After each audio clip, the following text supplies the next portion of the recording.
Bonjour à tous et bienvenue à la deuxième édition de l'Africa Blockchain Summit, organisée par Banque Maghreb, Paris Europlace, HPS et le cabinet de conseil Talent. Je voudrais, monsieur le Wali de Banque Maghreb, monsieur Abdelatif Jouahri, vous remercier d'avoir rendu cet événement possible, de nous accueillir et à travers vous, je souhaiterais remercier l'intelligence collective de l'ensemble des directions de Banque Maghreb qui ont activement participé à l'organisation de cet événement et à leur tête, monsieur le directeur général de Banque Maghreb.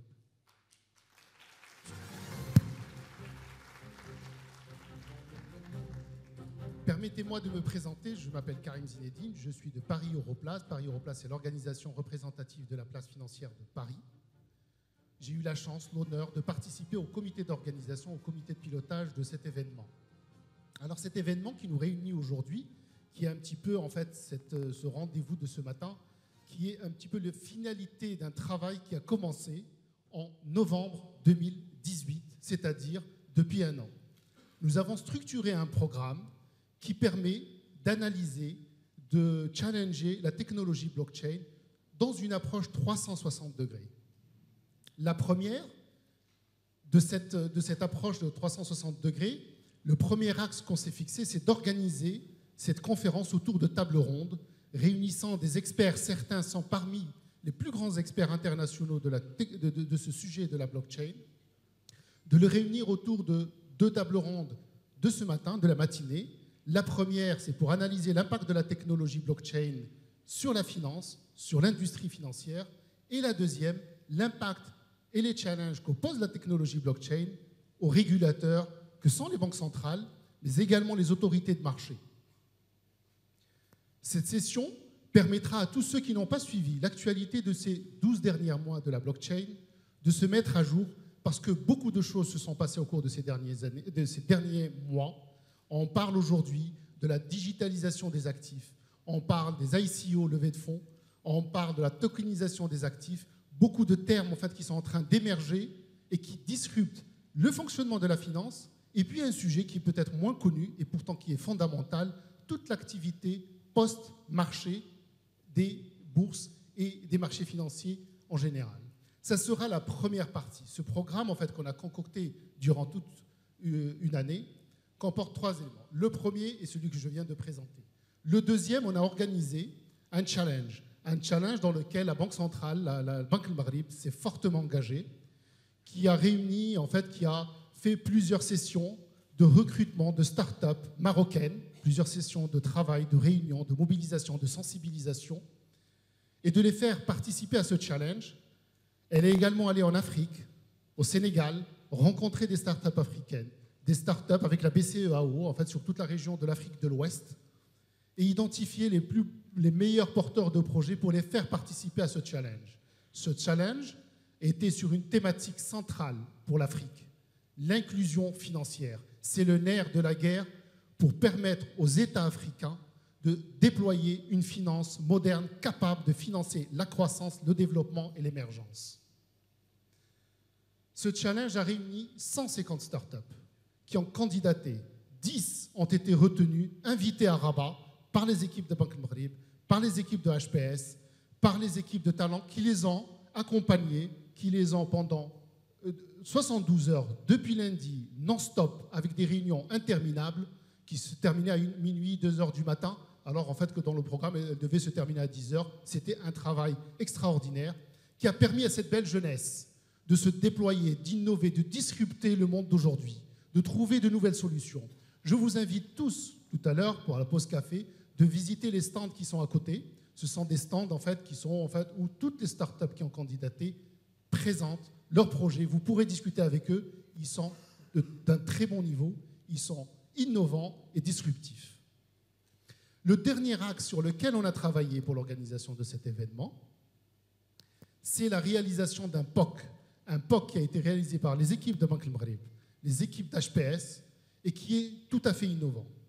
En 2 mots, ils le présenteront beaucoup mieux que moi, mais en 2 mots, ce POC, en fait, consiste à mettre en place, en se plaçant sur la blockchain, une solution qui permet de flécher les subventions et de porter ces subventions à ceux qui en ont vraiment besoin, qui en ont le plus besoin. Optimiser la chaîne de distribution des subventions, qui peuvent être de l'État ou autres. C'est une solution qui est valable pour le Maroc, qui est valable pour l'Afrique, mais qui est également valable pour des pays ou des économies ou des marchés financiers plus matures. Voilà quel a été le programme sur lequel on a travaillé pendant 12 mois et qu'on a essayé de faire avancer et qu'on va vous présenter aujourd'hui durant toute la journée.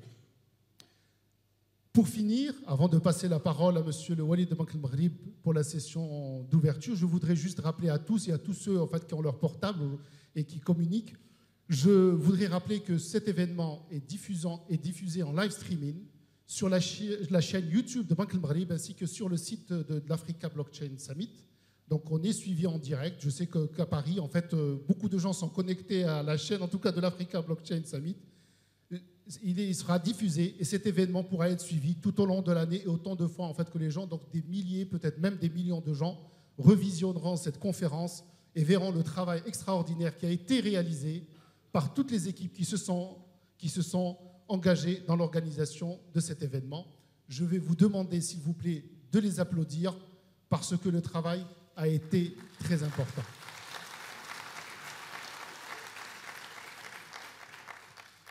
Je crois que monsieur le Wali de Banque el-Maghrib, on peut commencer. Je vous invite pour votre allocution d'ouverture. Merci beaucoup.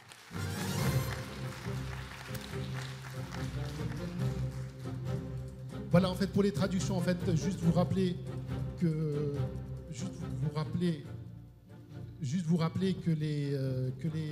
la conférence est en double langue, en français et en anglais, qu'il y a des casques de traduction si vous le souhaitez. Monsieur le gouverneur, la parole est à vous.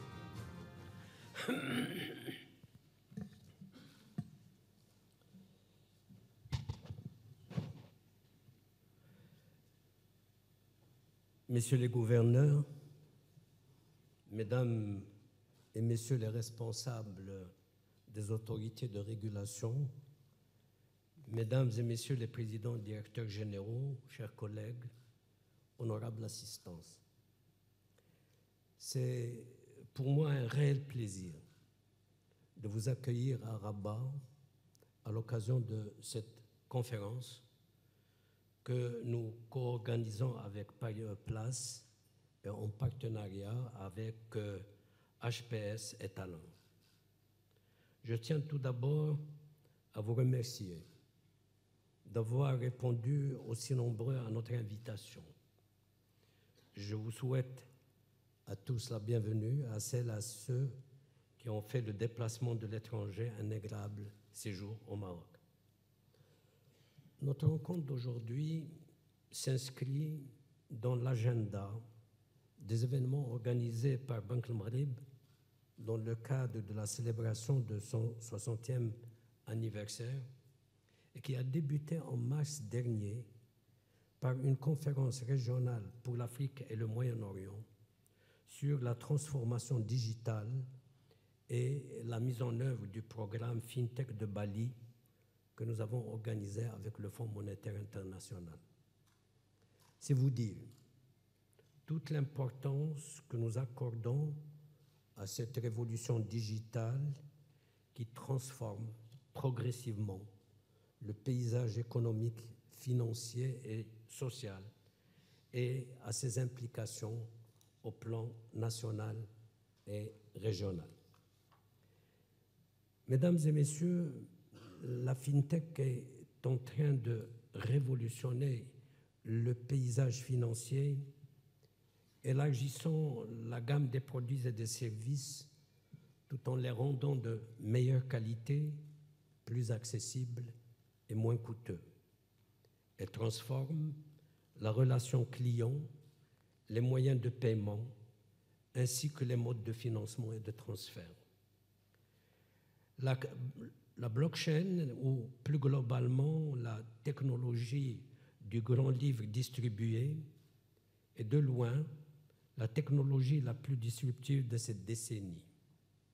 Elle est souvent présentée comme une innovation aussi importante que la naissance d'Internet au regard de ses apports qui révolutionne les échanges numériques de valeurs entre particuliers et transformerait de manière substantielle le modèle d'affaires.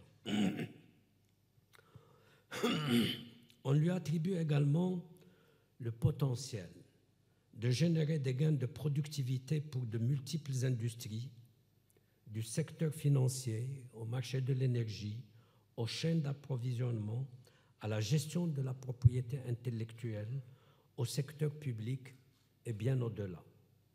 Sa capacité à assurer la désintermédiation, améliorer la transparence et accroître la vérifiabilité va aussi permettre de réduire considérablement le coût des transactions, d'introduire l'efficacité dans les chaînes de valeur existantes et d'ouvrir de nouveaux marchés.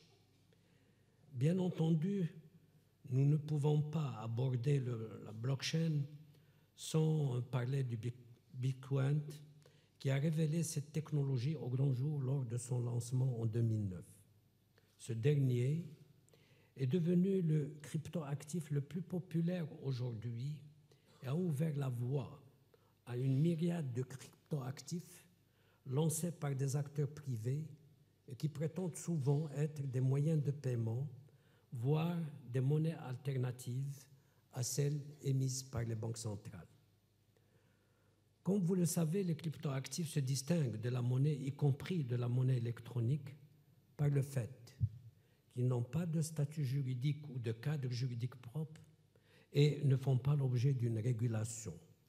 Ce sont des actifs hautement spéculatifs qui exposent de ce fait leurs détenteurs à un risque de perte substantielle, notamment parce qu'ils ne correspondent pas à une créance sous-jacente vis-à-vis de l'émetteur. De plus, la grande volatilité des cryptoactifs et leur acceptation limitée découragent leur utilisation comme réserve de valeur ou comme moyen de paiement et rendent difficile leur emploi comme unité de compte. Et au Maroc, nous avons déjà eu des expériences de lancement de cryptoactifs. Je vous assure que la législation et la réglementation n'étaient pas préparées. Et nous, en tant que régulateurs, nous avons dû essayer de trouver une solution, je dirais, par biais, au niveau précisément de la défense du consommateur. C'est par là que nous sommes passés pour essayer un petit peu d'alerter, je dirais, les utilisateurs de ces cryptoactifs. Aujourd'hui, les stablecoins posent pour leur part de nouveaux challenges aux banques centrales et aux autorités publiques en ce sens qu'ils bénéficieraient des mêmes avantages que les cryptoactifs et qu'ils visent à apporter une réponse au caractère volatile de ces derniers en liant leur valeur à des actifs réels.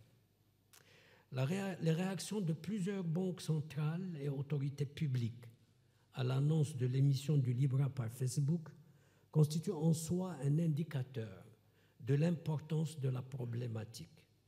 D'ailleurs, le G7 s'est empressé de mettre en place un groupe de travail pour examiner les challenges, les gains potentiels et les risques associés aux émissions de stablecoins. Ce groupe de travail précise dans son rapport publié il y a un mois que les stablecoins pourraient apporter des améliorations aux paiements transfrontaliers qui demeurent lents, chers et opaques, même dans les pays les plus avancés qui disposent de systèmes de paiement domestiques quasi instantanés à coût réduit. Cependant, leur émission comporte également plusieurs risques liés notamment au blanchiment de capitaux et au financement du terrorisme, à la cyber-résilience et à la protection des consommateurs et des investisseurs. Les stablecoins qui peuvent être largement accessibles poseraient en plus des challenges et des risques liés notamment à la stabilité financière et à la conduite de la politique monétaire qui constitue généralement les missions essentielles des banques centrales. On note en parallèle que du côté des banques centrales, les études et les expérimentations s'accélèrent pour explorer la possibilité de proposer une sorte d'évolution de la monnaie classique qui pourrait avoir la forme digitale des cryptoactifs tout en étant une monnaie à part entière. On parle alors des monnaies digitales de banque centrale, Central Bank Digital Currency, CBDC. L'enquête qui avait été menée par la BRI en 2018 déjà a pu ressortir qu'environ 70% des banques centrales interrogées avaient entamé des travaux plus ou moins avancés concernant précisément ces monnaies digitales banque centrale. Cet intérêt est partagé également par les grandes instances financières internationales. L'ex-directrice générale du Fonds monétaire, Mme Lagarde, s'est d'ailleurs exprimée sur ce sujet lors du FinTech Festival tenu en novembre 2018 à Singapour et avait invité les États à envisager la possibilité d'émettre de la monnaie numérique. Mme Lagarde considère en effet que cette monnaie pourrait répondre à des objectifs de politique publique, en particulier l'inclusion financière, la sécurité et la protection des consommateurs et le respect de la vie privée lors des paiements. Pour notre part, Banque Maghreb, nous suivons de très près toutes ces évolutions et examinons, en concertation avec les autres régulateurs nationaux et autorités concernées, leur implication au plan national, à la fois en termes d'opportunités et de risques, tout en restant connectés à quelques banques centrales qui sont très largement avancées dans ce domaine. Mesdames et messieurs, le potentiel des nouvelles technologies pour le développement des services financiers, en particulier au niveau des économies émergentes, n'est plus à démontrer. Elles permettent d'accélérer l'inclusion financière et d'élargir aux segments les plus fragiles du tissu productif et aux couches de la population les plus défavorisées grâce à la large couverture de réseaux mobiles et à la pénétration de l'Internet. Selon une déclaration en novembre 2018 du secrétaire général des Nations Unies, en 6 ans, 1,2 milliard de personnes ont eu accès aux services financiers grâce à la technologie. L'Institut McKinsey estime, pour sa part, dans un rapport de 2016, le potentiel de la FinTech dans les économies émergentes à l'horizon 2025 à 6% de PIB additionnel. Moi, en tant que gouverneur, j'ai été impressionné par ce chiffre. À 6% de PIB additionnel ou 3,7 trillions de dollars et à 95 millions de nouveaux emplois. Vous pouvez y croire comme vous pouvez ne pas y croire. C'est le rapport de McKinsey. Selon le même rapport, 2 milliards d'individus et 200 millions de micro, petites et moyennes entreprises dans les pays émergents n'ont pas accès au crédit et ceux qui l'ont font face à des coûts encore élevés. Donc c'est pour montrer toute la marge qu'il y a encore à remplir.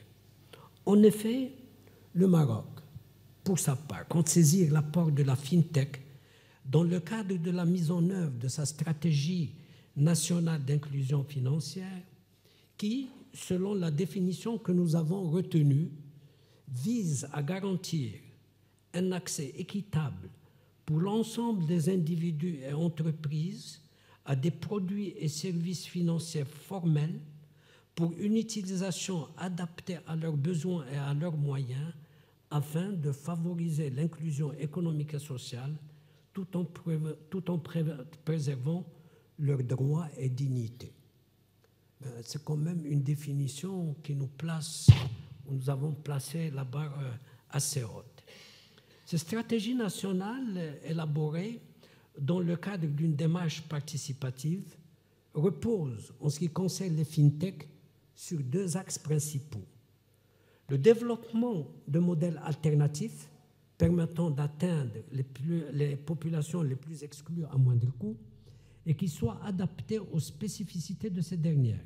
Et le deuxième, la création des conditions d'un plus grand usage des produits financiers en accélérant la dématérialisation des paiements, en particulier par priorité entre l'État et les usagers, pour ancrer l'inclusion financière dans le comportement des ménages et en renforçant l'éducation financière pour laquelle nous avons créé déjà en 2013, pilotée par Banque El Maghreb, la Fondation marocaine d'éducation financière.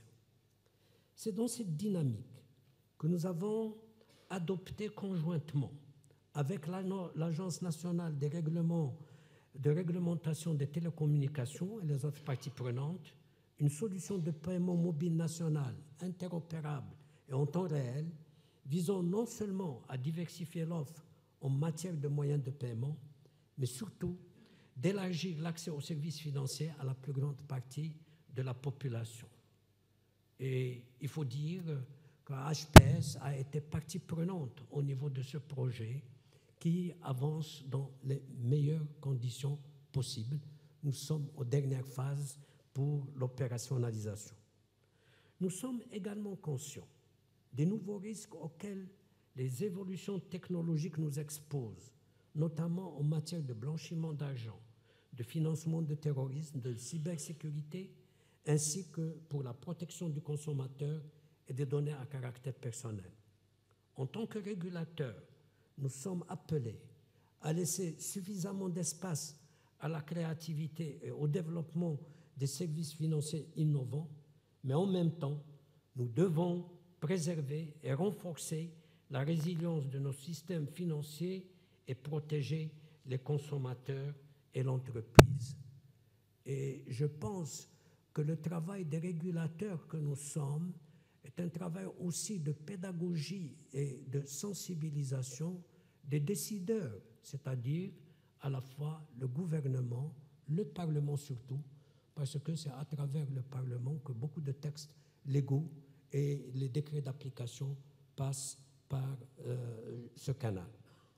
C'est un équilibre difficile qui suppose une identification des risques et leur classification, ainsi qu'une anticipation des effets potentiels des innovations et des nouvelles activités financières. C'est d'ailleurs l'un des chantiers prioritaires de notre plan stratégique de Banque El Maghreb 2019-2023. Et pour dire que depuis une quinzaine d'années, nous sommes à notre 5e, 6e plan, nous avons toujours travaillé par des plans triennaux. Et cette révolution digitale nous a obligés, pour avoir une vision plus longue sur les implications, d'adopter pour la première fois un plan quinquennal qui s'accompagne véritablement d'une véritable feuille de route numérique. Mesdames et messieurs, l'exploitation du potentiel des nouvelles technologies disruptives pour le domaine financier dans notre région n'est aujourd'hui qu'à ses débuts. La dynamique de promotion et le développement des écosystèmes FinTech enclenchés à l'échelle internationale, notamment à travers le programme FinTech de Bali, et dans laquelle Banque El Maghreb s'inscrit parfaitement, permettra de mieux canaliser les idées et les énergies des acteurs innovants afin d'aboutir à des services financiers digitaux qui soient de qualité, à coût réduit et avec des risques maîtrisés. L'organisation de notre programme d'Open Innovation pour l'inclusion financière de l'Africa Blockchain Challenge, en marge de cette conférence, et dont la phase finale s'est déroulée ici même durant les derniers 3 jours, est un message fort que nous lançons à notre écosystème national et régional. Nous sommes à l'écoute pour apporter, en tant que régulateurs, les réponses appropriées aux questionnements que se posent les acteurs porteurs de projets à valeur ajoutée pour notre système financier. Je me réjouis de l'intérêt que ce programme a suscité auprès de nos jeunes start-up marocaines africaines, à l'ambiance conviviale dans laquelle il s'est déroulé. Et je tiens à féliciter toutes les start-up participantes, les 150, pour leur mobilisation, leur créativité et leur esprit d'innovation. Sans oublier, bien sûr, les équipes qui ont veillé sur l'organisation de cet événement et qui ont assuré l'encadrement et le coaching des participants. Mesdames et messieurs, le programme de cette conférence, avec l'intervention de panélistes de haute qualité, ne manquera pas de fournir un éclairage sur les enjeux qui s'imposent à nous et d'enrichir les débats sur ce sujet d'actualité. Je souhaite plein succès à nos travaux et vous remercie pour votre attention, tout en m'excusant si j'ai été un peu long pour vous. Voilà.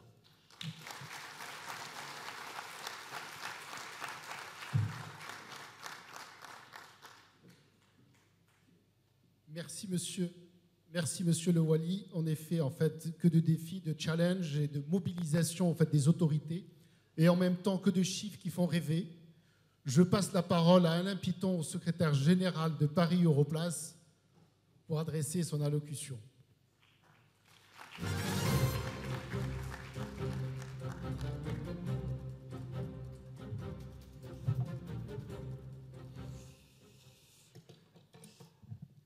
Merci beaucoup.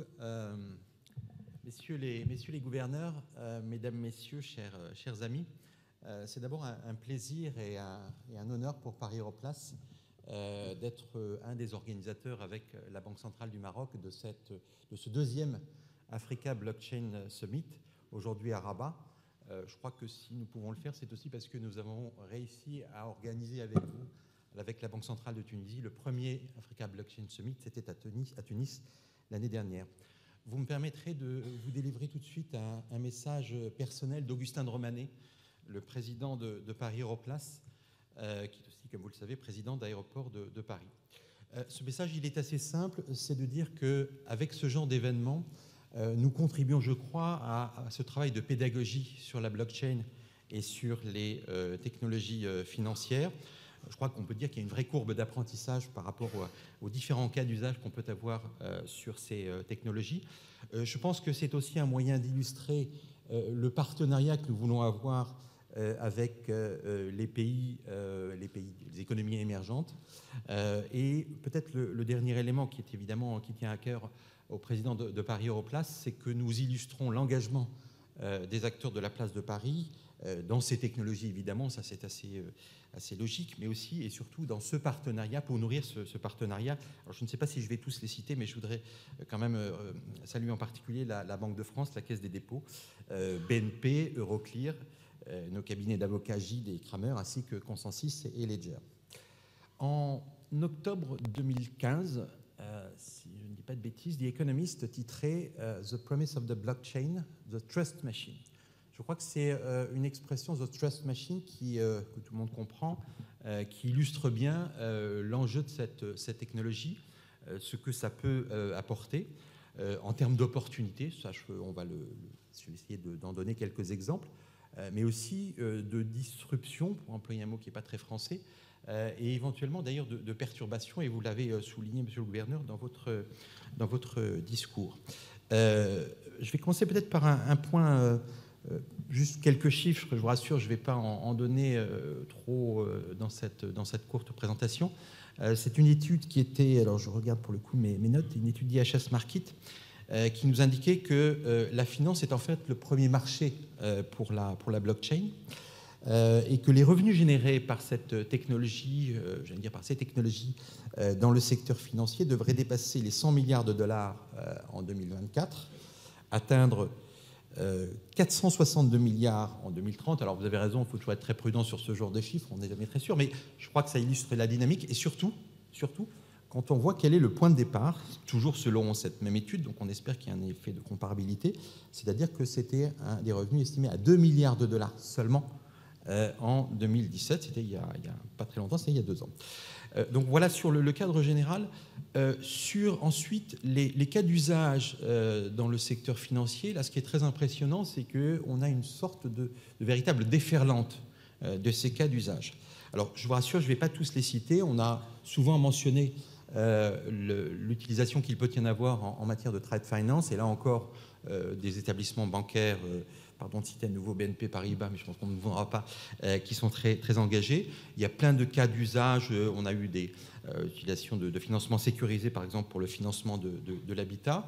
Un exemple qui est peut-être plus proche d'ici, c'est une émission de security token par un établissement de Tunisie pour le financement d'EHPAD en Tunisie, donc pour financer la dépendance, et pour un montant de 100 millions d'euros. Alors, je pourrais là encore citer plein d'exemples. On sait qu'en matière de gestion d'actifs, il y a pas mal d'utilisations qui peuvent en être faites. On a Isness, qui est une plateforme qui est en France, je ne sais pas si elle sera mentionnée tout à l'heure, peut-être dans les tables rondes. On sait que c'est quelque chose aussi qui peut être utilisé dans l'immobilier. On a eu quelques exemples. Peut-être par rapport à ça, je crois que ce qui est intéressant, c'est que c'est une technologie, mais ce qui est le cœur finalement de nos réflexions, ce doit être son utilité économique et sociale. Et là encore, je rejoins beaucoup des messages que vous avez indiqués, monsieur le gouverneur.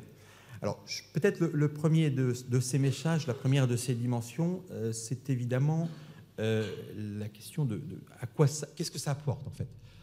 Et là, assez logiquement, on a envie de mentionner les économies que ça peut faire gagner au secteur financier. Donc là, il y a un intérêt business très, très direct, mais pas seulement évidemment pour le seul secteur financier. Je crois qu'il y a un vrai enjeu de simplification. Il y a un enjeu de sécurité pour certains marchés, de liquidité. Mais après, la deuxième dimension qui est la plus importante, et je crois qu'on en a eu d'ailleurs des illustrations très concrètes hier. J'ai eu la chance d'être dans le jury qui a examiné les 10 projets de start-up. Start-up qui sont marocaines, qui sont tunisiennes, qui sont des pays de certains pays d'Afrique.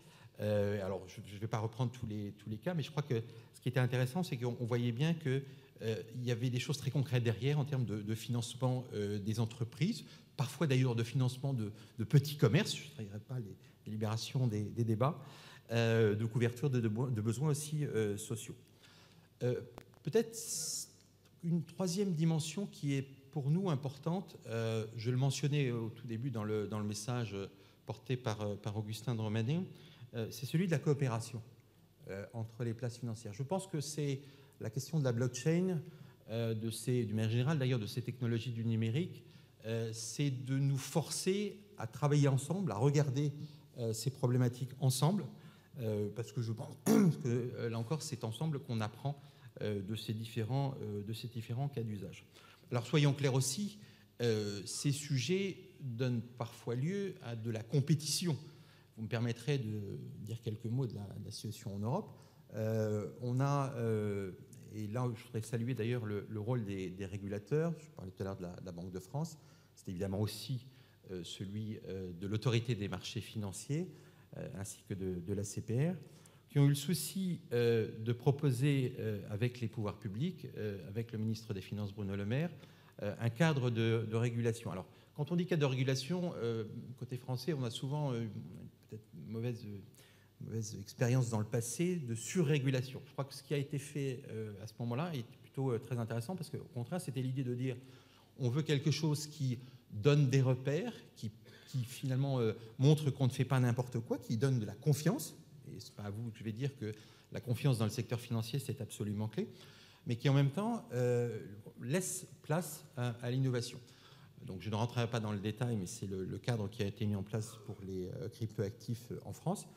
Et nous avons la faiblesse de croire que ce subtil équilibre entre la protection, un minimum de régulation et en même temps la porte ouverte à l'innovation va attirer des investisseurs, va attirer aussi, et surtout, je répète que c'est ça l'objectif premier, un certain nombre d'émetteurs de petites entreprises, de start-up ou de plus grandes d'ailleurs, on en a vu quelques exemples, à se positionner sur le marché.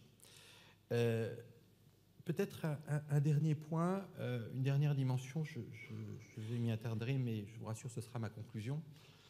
sur peut-être quel est le principal enjeu finalement de ces technologies. Et je crois que là, on a envie de mettre en avant un sujet, un thème qui est celui de la finance responsable. Alors, finance responsable, ça peut vouloir dire beaucoup de choses. Je pense que ça a été pas mal, évidemment, poussé après les crises financières de 2007, 2008 et puis 2011 pour les dettes souveraines. C'est de montrer, voilà, là encore, l'utilité économique et sociale de la finance. C'est de montrer que ces technologies-là ne sont pas des technologies débridées, mais qu'elles ont un véritable impact. On commence d'ailleurs, j'ai vu une expression, alors ça fait un peu techno, mais ce qui illustre quand même ce qu'on veut dire, c'est ce qu'on appelle la crypto-finance d'impact. Voilà, tout simplement, on mesurer en fait ce que ça signifie. L'autre thématique peut-être plus essentielle qui est derrière, c'est celui de, et vous l'avez dit là encore beaucoup plus clairement que ce que je ne fais, la thématique de l'inclusion financière, avec peut-être d'ailleurs pas mal de dimensions par rapport à cela. La première, c'est que ça peut peut-être contribuer à l'éducation financière. Je comprends que c'est un enjeu au Maroc. Je peux vous dire que ça l'est aussi très directement et très fortement en France. On a pas mal de retard peut-être à rattraper là-dessus. Donc là encore, ce n'est pas la technologie qui fait l'éducation, mais on l'a vu dans l'exemple des startups hier, un certain nombre de cas d'usage montrent que via l'utilisation du smartphone, on peut arriver à contribuer à cette éducation financière. Et après, tout simplement, c'est d'offrir à un certain nombre de personnes, enfin des personnes qui n'ont pas accès forcément à ces services financiers, justement de leur offrir via ces nouvelles technologies cette possibilité d'accéder à des services financiers. Je vais y arriver. Voilà, je voulais en terminer par là. Donc je répète le message principal, c'est celui évidemment d'être de plus en plus conscient de ces différents cas d'usage. Et là encore, bravo à toutes les startups qui ont pu pitcher hier. Je pense que c'est par cette démonstration, par l'exemple qu'on mettra en avant ce que signifient ces technologies. Et c'est aussi, bien sûr, celui de la responsabilité. Et là encore, je rejoins vos propos, monsieur le gouverneur, dans l'utilisation de cette technologie. Je vous remercie.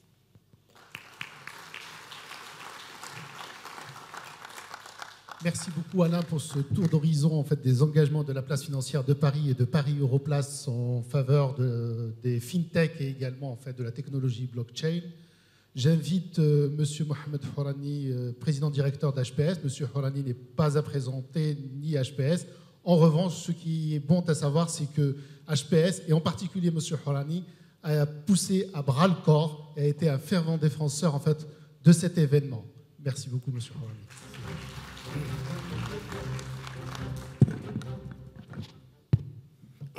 Bismillah ar-Rahman ar-Rahim, wassalatu wassalamu ala ashraf al-mursalin. Monsieur le gouverneur de Banque al-Maghrib, Monsieur le gouverneur de la Banque centrale de Tunisie, Monsieur le secrétaire général de Paris Europlace, Mesdames et Messieurs les régulateurs, Mesdames et Messieurs, j'ai l'insigne honneur et l'immense plaisir de participer à cette seconde édition du sommet de la blockchain en Afrique. Je tiens à remercier les organisateurs de m'offrir l'occasion de partager avec vous quelques réflexions sur les tendances de cette technologie et son impact sur le secteur financier. Notre conférence d'aujourd'hui se tient à l'aube de la 3e décennie de ce 21e siècle, alors que le monde connaît des transformations profondes qui affectent non seulement l'économie, mais toute la société sous l'effet combiné de la digitalisation et de la globalisation. La globalisation ne se limite pas à l'internationalisation des flux.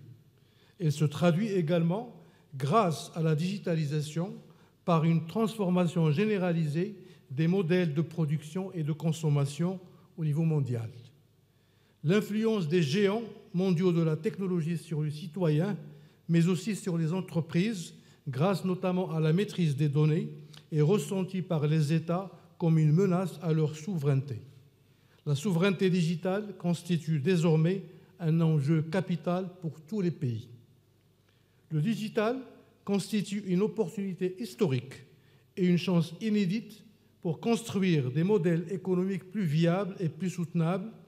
Il offre un gisement d'une nouvelle économie de partage, l'économie collaborative. L'économie collaborative repose sur le partage ou l'échange entre pairs de biens, de services, d'espaces ou encore de connaissances par l'intermédiaire de plateformes numériques. C'est ainsi que nous assistons à la propulsion de plusieurs termes pour désigner cette économie. On parle de l'économie de plateforme en référence à la mise en relation entre pairs, de l'économie de l'expérience en référence à l'expérience client qui se substitue à la notion de produit, ou encore de l'économie on demand où le consommateur ne paye que ce qu'il a utilisé. L'économie collaborative invente de nouvelles manières de produire et de consommer qu'il faut explorer dans tous les secteurs et notamment dans le secteur financier. Mesdames et messieurs, qu'en est-il sur le plan technologique? La blockchain est sans doute une des technologies les plus disruptives qui participent à cette transformation. Elle mérite certes une attention particulière, mais elle doit être appréhendée en liaison avec les autres technologies. Pour établir ce lien, permettez-moi de partager avec vous quelques éléments extraits des rapports publiés annuellement par le cabinet américain Gartner, qui est une référence dans ce domaine, au mois d'octobre de chaque année, pour présenter les 10 principales tendances technologiques de l'année suivante. Jusqu'en 2007, ces tendances technologiques étaient classées en 3 catégories.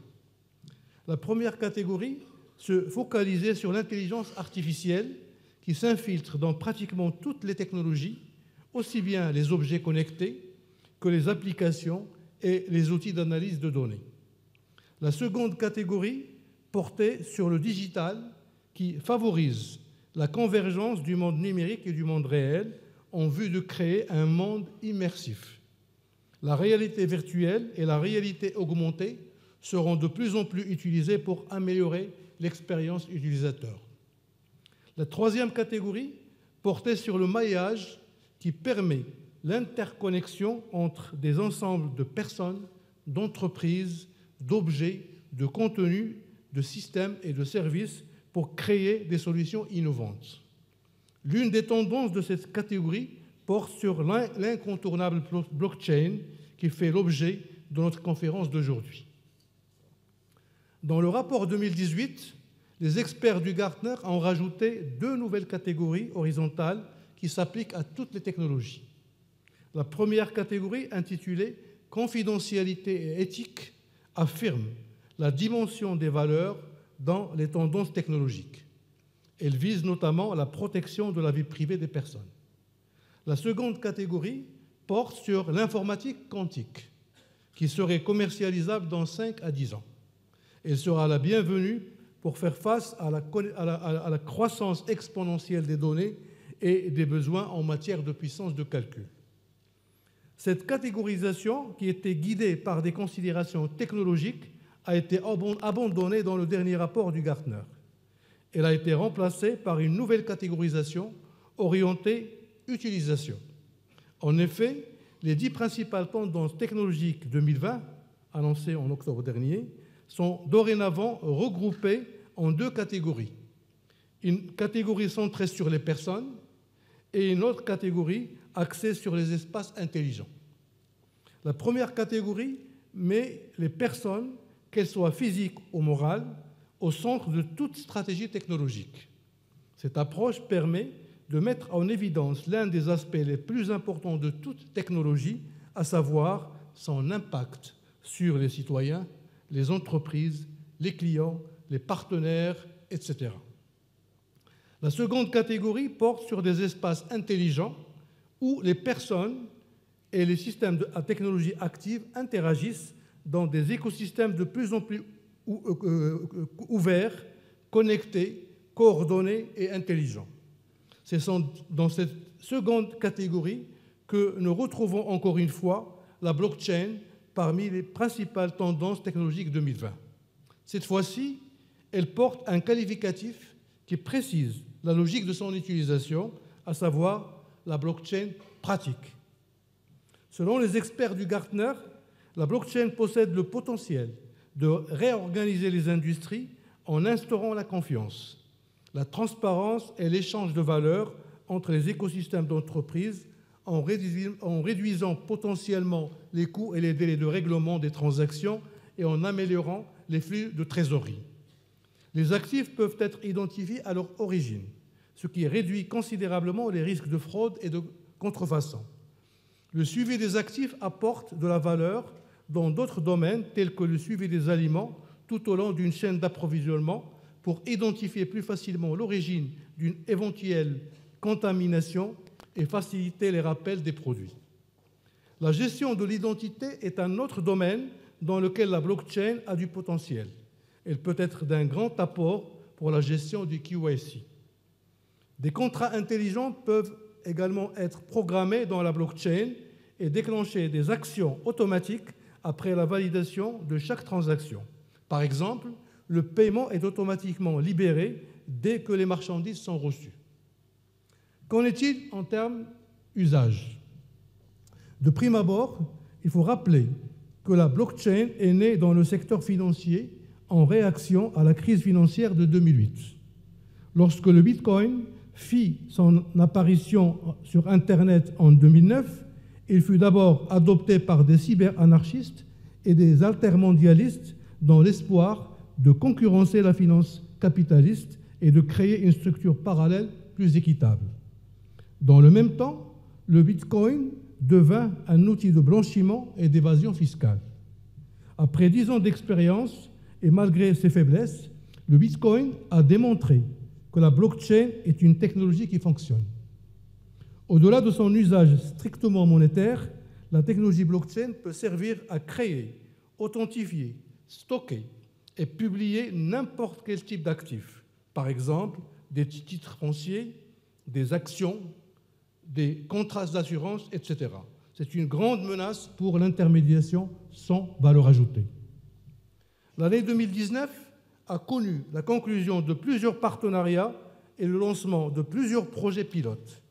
Cette activité exceptionnelle ne se limite pas à des startups inconnues, mais implique de grands noms de l'industrie mondiale comme Facebook, Microsoft ou encore IBM. C'est ainsi que 188 brevets liés à la technologie blockchain ont été émis par le Bureau américain des brevets et des marques depuis janvier 2019.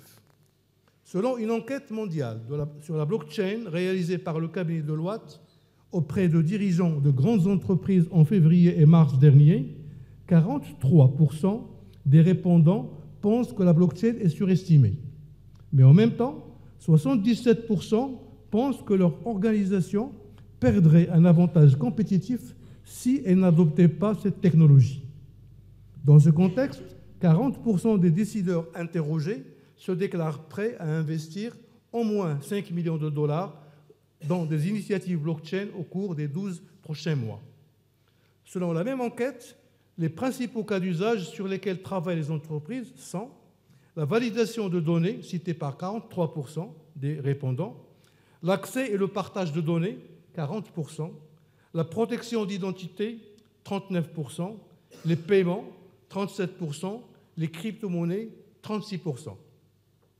Toujours selon la même enquête, les 5 principaux obstacles cités par les répondants sont les difficultés d'implémentation dans un environnement IT hérité, legacy, 30%, les questions réglementaires, la même chose, 30%, les menaces de sécurité potentielles, 29%, le manque de compétences internes, 28%, un retour sur investissement jugé incertain, 28%. Mesdames et messieurs, les crypto-monnaies nationales sont en gestation. Les banques centrales ne restent pas muettes face à la technologie et tiennent à apporter leur part dans l'innovation des services financiers.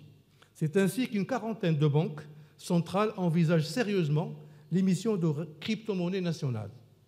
Selon le rapport de la BIS, Bank for International Settlements, publié en mars 2018, il existe divers choix de conception pour cette monnaie digitale, et notamment l'accès large ou restreint à cette monnaie et son degré d'anonymat. Ce rapport recommande que le lancement d'une crypto-monnaie nationale devrait faire l'objet d'un examen attentif et approfondi sur les effets possibles, sur les taux d'intérêt, la structure de l'intermédiation, la stabilité financière et la supervision financière.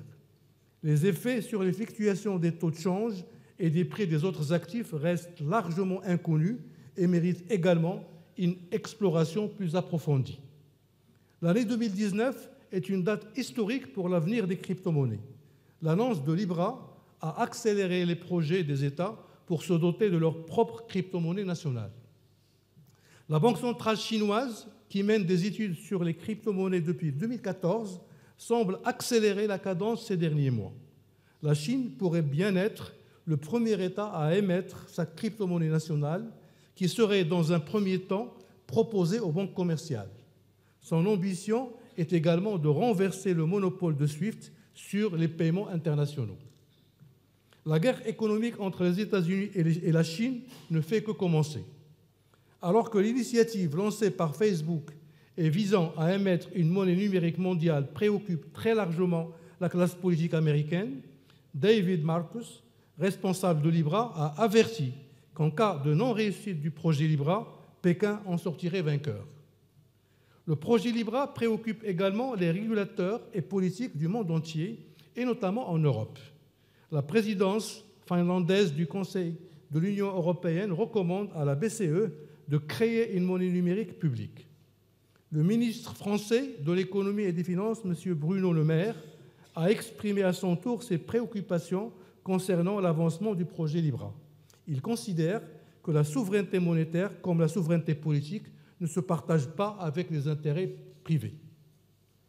Mesdames et messieurs, en guise de conclusion, je dois souligner que malgré les nombreuses initiatives pour la promotion de la blockchain, cette technologie est encore au stade expérimental. Selon le groupe Gartner, il lui faudrait 5 à 10 ans avant d'atteindre un niveau de maturité suffisant pour un déploiement à grande échelle. Le manque de maturité n'est pas seulement technologique, il est aussi, je dirais même surtout, réglementaire et organisationnel. Compte tenu des engagements importants de la blockchain, des enjeux importants de la blockchain et son potentiel de disrupter tous les secteurs, les États et les entreprises doivent l'expérimenter et l'évaluer, en attendant de l'adopter de manière plus agressive. Ces expériences doivent être menées selon une approche participative, tout en s'ouvrant sur la coopération régionale et internationale. Je suis persuadé que la technologie blockchain constitue une opportunité historique pour le développement du secteur financier africain et l'émergence de fintech africaines qui sont en mesure de briller au-delà du continent et de se faire une place parmi les leaders mondiaux. Je vous remercie de votre attention.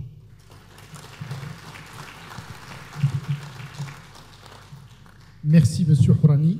Oh, attention. Merci, M.